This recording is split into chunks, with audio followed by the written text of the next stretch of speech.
What is going on, guys? Welcome back to the new video. I also want to welcome back my new subscribers. I've gotten like 75, 70, some crazy number like that in the past week. And I really want to thank you guys for stopping by, checking out my channel, and subscribing to me.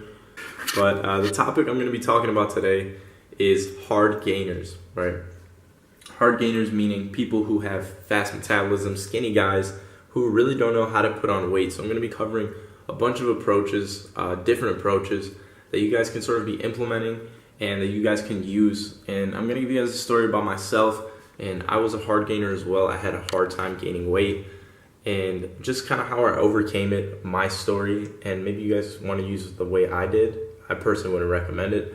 But with that being said, let's get on with this video. Every morning when I wake up, money on my mind, go time to get caked up.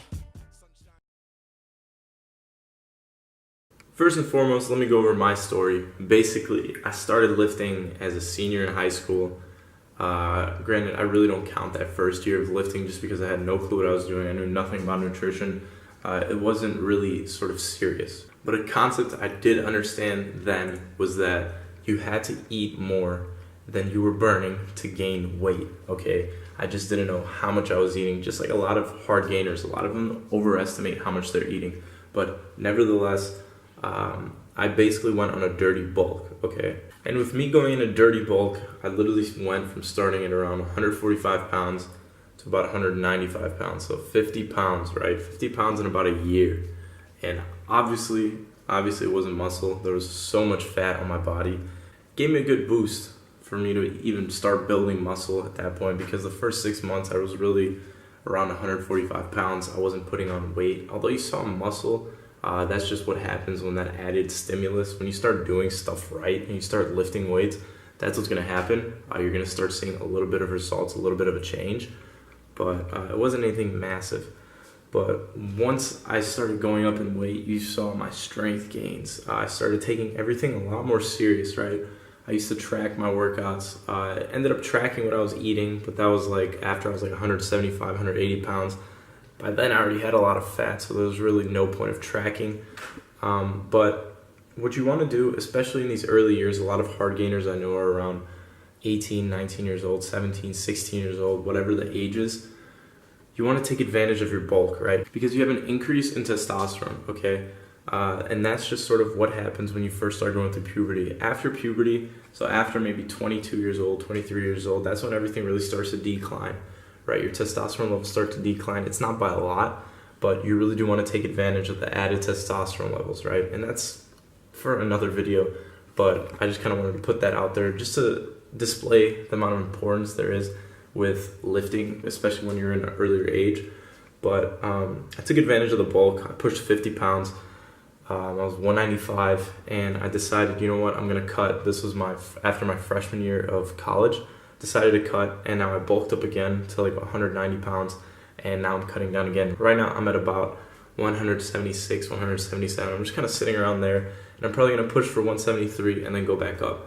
But what I did was a dirty bulk, okay? And what I recommended, if you have issues putting on weight, even if you're tracking, which you really shouldn't, you're tracking it. It's a numbers game, so if you're hitting those numbers on a consistent basis, day to day to day, you should be seeing progress, right? But if you do want to go on a dirty bulk, I suggest you do your research. You do your research on how to cut afterwards, because if you don't know how to cut afterwards, there's a bunch of people at the gym that I see that have been fat for the past 3 years, and they have some sort of body dysmorphia where they might lose 2-3 pounds, and they're gonna go around telling people they're getting more cut. And that's really not the case. They just don't know how to properly diet down. They don't know how to retain muscle during a cut. So make sure you do learn that before you start going on a dirty bulk, just because it is an investment of time. And I was really confident in my abilities just because I knew that I knew how to cut down after that. A lot of you guys might be obsessed with this whole bodybuilding thing where you have to eat chicken, rice, potatoes, egg whites, stuff like that.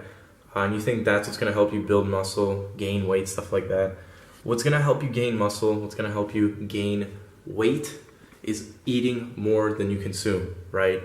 You can eat as many egg whites as you want as long as you're not in a surplus of calories on a day-to-day basis. You are not going to gain weight. You are not going to gain muscle. You're not going to give your body enough time to recover. So make sure you're eating more than you consume, because those foods are really clean. They're not super high in calories. And as we know, fats per 1 gram have 9 calories. Protein and carbs have 4 calories per gram. So it's pretty obvious that fats have more bang for your buck, but you do not want to eat a lot of them, right? You don't want to eat in a crazy amount. You don't want like 150 grams of fat.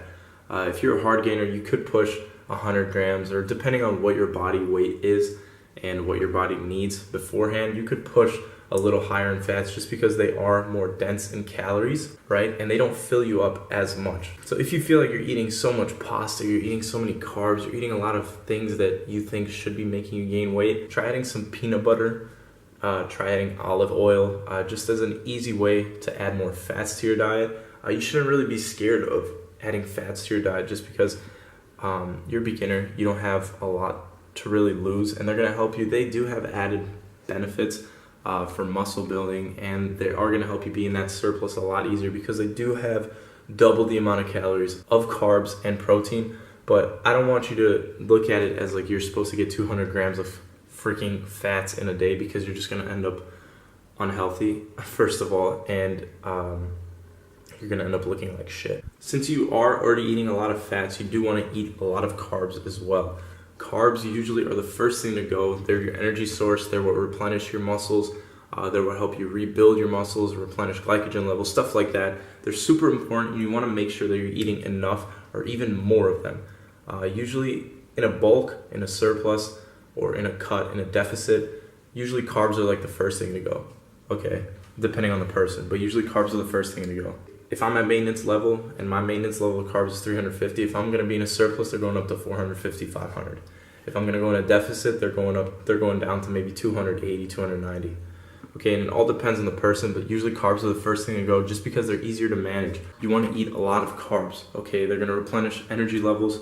You're going to be able to push more weight in your workouts, and in doing so, you're going to be adding more muscle and more muscle and more muscle and more muscle, and you're going to be able to recover. Your energy levels aren't going to be low, and it's just going to benefit you overall. So that way you're going to be able to build muscle, gain weight, and see the progress that you want.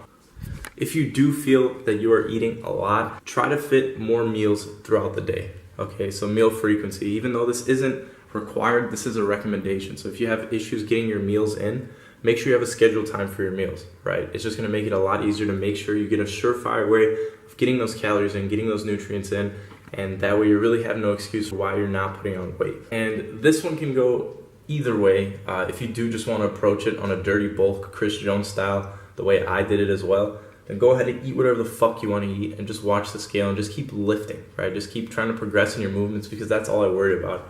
I just worried about building strength, just gaining weight at that time, just taking advantage of the higher testosterone levels and just the added benefits that I have for being at a younger age. But what I really would recommend, if you do have the time, if you do have the patience, because you're probably going to end up doing it for the rest of your life, start tracking your calorie intake, right? Start tracking what you're eating, and just keep it very scheduled and just keep everything super controlled. Be prepared and plan ahead, because that's how you're going to get results. If you see that you're not putting on weight, if you're not losing weight, then the only way you're going to be able to figure that out is through tracking your calories, right? Because all it is a number.